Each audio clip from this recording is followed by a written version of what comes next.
Hello, my name is Jim Reynolds and I am with Ultimate Mission. Today we're going to be talking about transfer training. Now, what we do is we train missionaries all over the world to go into their communities and to help people where they need assistance. And one of the things they help people with is to help people that have had a stroke or the elderly. And sometimes it's hard for these people to get in and out of bed on their own.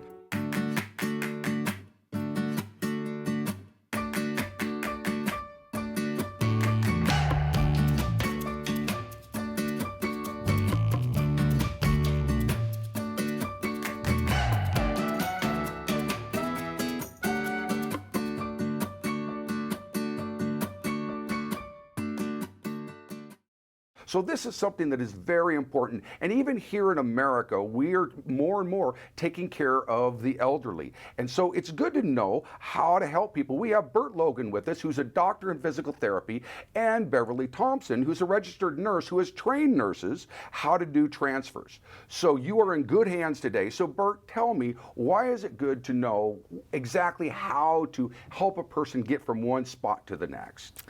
Jim, that's a great question. So the reason that that's important is because whenever you're moving somebody from point A to point B, you don't want to injure that person, and you also don't want to injure yourself. So knowing how to correctly move somebody, or we call that transfer, is super important. So you're not getting injured. Right, right, yeah. And there's people that have loss of mobility for their leg or their arm or any part of the body. Yeah, right. Yeah, any part of it, and so they just can't do it themselves. And exactly. So this is something that's very important. It's something that as you go out as a medical missionary, you will use this quite a few times as you're taking care of sick people. Yep. So please pay attention to this, and yeah. So Bert, show us how it's done. All right, well... Try not to hurt Beverly. Don't kick her off the table. I'll do my best. And you let me know, Beverly, okay, if I'm hurting you. Hopefully I'm not. I just want to start by saying, if you haven't had a chance to watch, we made a video on proper body mechanics. And so body mechanics plays an important role in transfer training. And so just to recap, well, and I'll be talking about that kind of throughout this video of what you should be doing to protect your back. So maybe one thing to just remember is, assess the situation with whoever you're going to be moving. If, Beverly's petite, and I feel, is that okay? would you, yeah, that's why I'm asking. The point is, most women would love being called petite, Beverly. Yes. So you're a smaller frame than I am, and I feel like I can move Beverly just by myself. So you want to assess the situation. If the person is larger than you, you probably don't want to move that person by yourself. So get someone else to help assist with the transfer. And I want to point out, though, Bert, although you're not a big guy, but Bert's very strong. And so being a physical therapist. And so, you can't just assess by looking at Bert to say, okay, if he can do it, I can do it. Right. No, that's a good point. And also, if you're using good body mechanics, you actually can lift more than if you weren't using good body mechanics. So that's the other good reason to do that.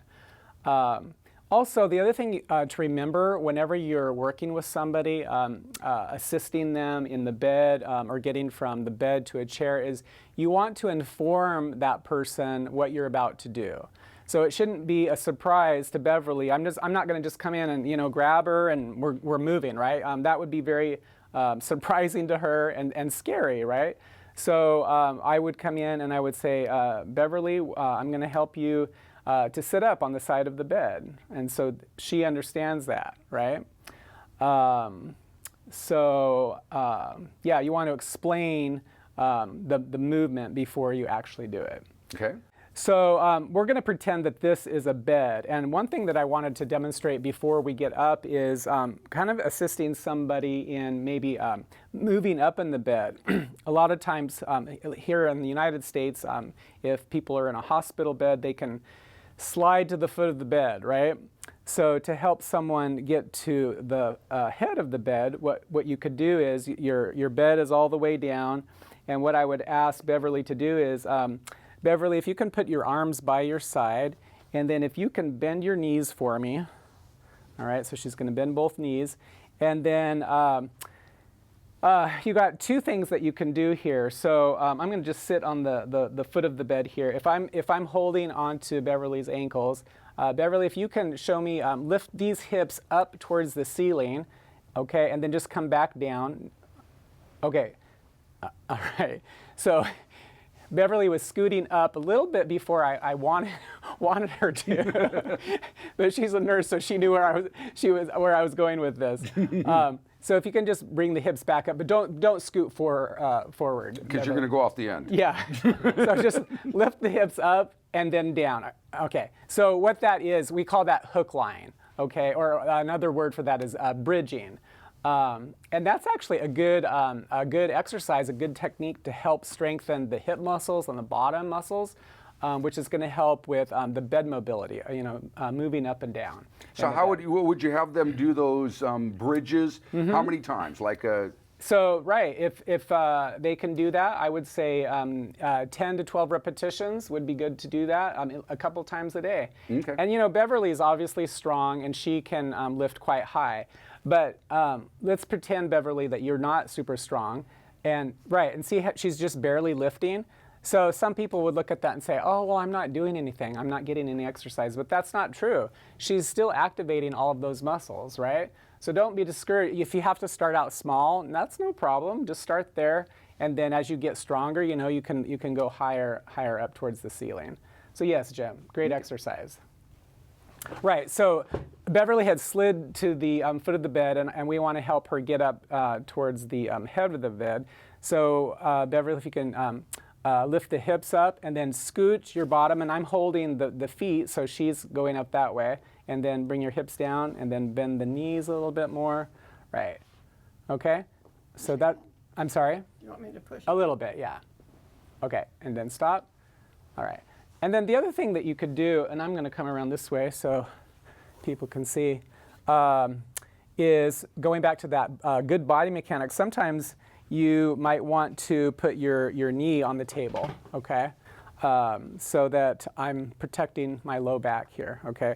You don't want to be standing here and leaning over, because that puts a lot of pressure down here. So if I have a knee here, and then what I could also do is put my hands on Beverly's hips to help up. So go ahead and lift up and then scoot. So I'm kind of giving her a little bit of extra assistance. So that's one way of helping someone kind of move up in the bed. All right. So let's talk about now sitting up on the edge of the bed. And Beverly, I'm going to have you come scoot back down this way. And then if you can also scoot towards Jim a little bit. All right. Okay.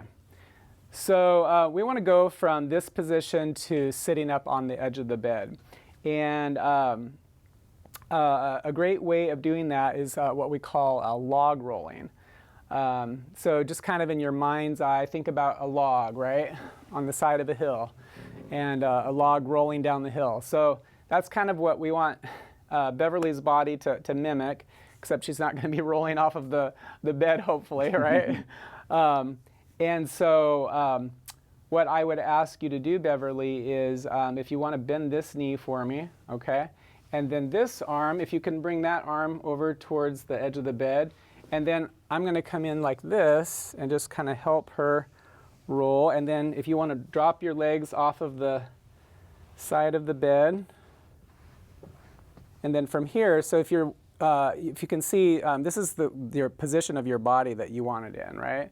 So I have a wide base of support here with my feet. I'm not like this, right?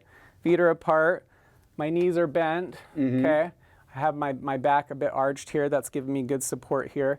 And then I could come in, let's see here. And I notice you're standing really close to Beverly, too. Right. You're not doing this from a distance. Exactly. Yeah. So you do have to get close to the person that you're working with, which I know could maybe be a little bit uncomfortable to some folks. And so that's why, before you're working with that person, you're having a conversation and letting them know, I might have to get kind of close to you. to protect you, to protect your body, and to protect my body. So you've got Beverly sitting on the edge of the bed now, so you got her into a good position there. So now you're going to try to get her into the chair? Right, so from here, exactly, we're going to do a transfer over to the chair. So I will bring the chair, let's see here, closer. All right. Yeah, so obviously the transfer from the bed, we're going to pretend that Beverly, let's say that she had a light stroke. So she has some weakness on one side of her body. So we want to get the chair as close to Beverly as possible to make the transfer easy for me and also for her. So you would bring the chair in and just kind of put it parallel to the bed. Beverly, I'm just going to have you scoot. My right side is the weak side. Yes, ma'am, it is. So kind of get to the edge here, and then you're going to try and stand on your stronger side. So let's have you stand up here. So you can see I'm close to Beverly, okay? And then we're going to turn, okay? So you can see I have one hand up here. Oh, that was the other thing I wanted to mention earlier, and I just now remembered, is that whenever you're transferring somebody or moving them in the bed, you want to hold on to joints like the shoulder, like here, okay, or onto hips is a good place to hold. And sometimes you can grasp at the elbow. What you don't want to do is you don't want to be holding on to wrists. You don't want to be doing this, right? Like pulling people here. And same thing with fingers or hands. You don't want to be doing that because you can do more damage, and that's not a good thing. So hand hold, shoulders, hips. So you can see that's the kind of the hand hold I have there. Okay, so can you step back towards the chair, Beverly? Yep, okay. And you can see I'm really close to her, right? So that is giving me good support on my back and for her. And then I'm going to have you reach back with this strong hand for the chair, and then you can go ahead and sit down. Okay, and then I'm kind of guiding her as she's coming in like that. All right? So that is a basic bed to chair transfer. Okay. Yeah. So any questions about that, Jim? Or, well, I have seen sometimes where a patient will, on their own, fortunately it wasn't because I transferred them wrong, but on their own, they were on the floor.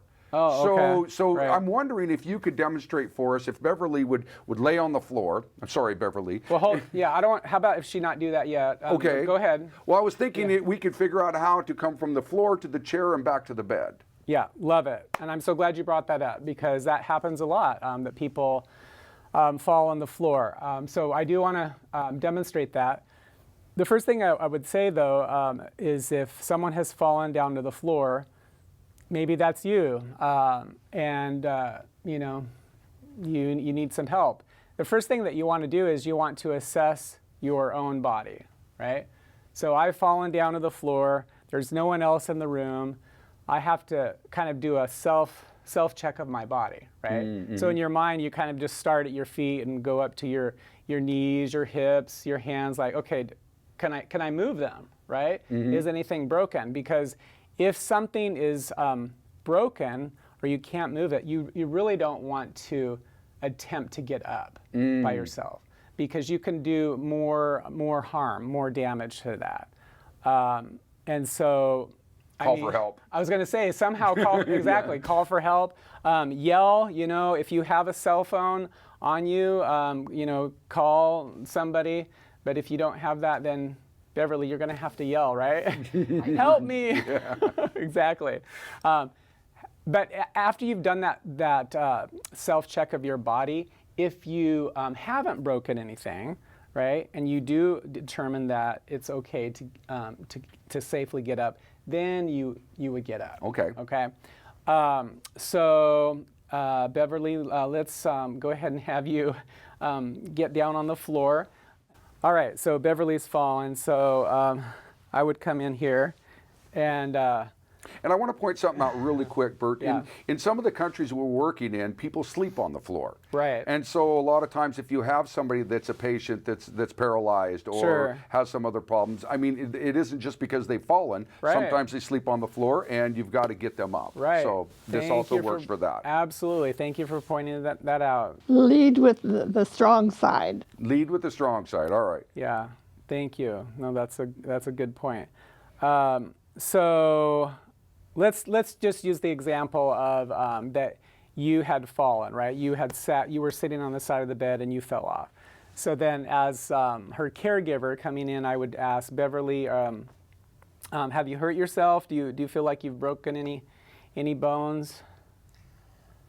I've tried to move everything. I have a sore hip from falling. Okay. This hip is sore over here? Yes. Okay. All right. So can I push on your hip a little bit? Try it. Okay. All right. Does that hurt? No. How about down here? No. Okay. So what I'm doing is I'm just, we call that palpation. So I'm just kind of, poking on different parts of the hip. If she had broken her hip, doing that likely would cause a lot of pain. After, we've determined that it's safe for me to help Beverly to get up. The first thing I would ask Beverly to do is to roll her onto her side. So Beverly, if you can reach over that way, and then, I'm just coming in to kind of give her some assistance. And then from here, what we want to try and do is we want to get Beverly onto all fours. So if you can try and get onto your knees and your hands. Okay, and I'm just kind of guiding her. There we go. All right, so once she gets, so we call this quadruped position, right? Because she's on all fours, on the arms and on the legs. And then from here, you want to bring something, an object close to her, like a chair. And then she's gonna bring one hand up, yep, and then the other, and then kind of march close to that chair. And then from here, I'm gonna have her bring, can you lift this right knee up for me? Okay, and then go ahead and stand up with this one. Yep, and then you can start turning, and I'm just kind of guiding her so that she's not going to fall. And then she would sit into the chair. So if you had a chair, Jim, that's the process I would do there. If this were in a bedroom, kind of a similar process where, here's the bed. You would still get that person into a quadruped position, I should say, and then one hand on the bed, bring the knee up, other knee, and then you're sitting on the side of the bed. You do want to lead to the strong side. So if Beverly, unfortunately, if she'd had a stroke, we'll say that she's weak on that on her right side. So I wouldn't want to transfer her from the chair to the bed going this way, because this is the weak side. Okay. The strong side is always going to be safer. So really I would want the chair over here and transferring this direction. Okay. Yeah. All right. All right. So well, very good. Very good. Well, and so I think we learned a lot today. And for those of you in the in the countries that we're working in and our medical missionaries, I hope that you can take stock of this and learn this, because this is very important. You need to stay healthy. And for those of you in the United States that would like to do some work to help your neighbors and your friends, there are a lot of people that are on their own, that are by themselves, that may need help. And this is your chance to show them, to be the hands and feet of Jesus, because not everybody knows how to do what you've just learned right here. And so if there's somebody elderly, somebody that's just gotten back from the hospital, somebody that suffered a stroke, don't be hesitant to go in with them, talk with them, and it gives you an opportunity to build a relationship and maybe even pray with them and introduce them to Jesus Christ. So as we look to how we can serve our community, one of the best ways is just to help where it's needed most. And this may be it. So thank you for watching this video. I hope you watch more. If you like what we've done, go ahead and hit the subscribe button underneath and watch more of our videos. And I will see you again. Thank you very much. God bless. Have a great day. We would love for you to be a part of our Ultimate Mission family. please subscribe to our channel, watch our videos, like and share our videos, donate if you would like. Let's work together to spread the gospel of Jesus Christ to the world.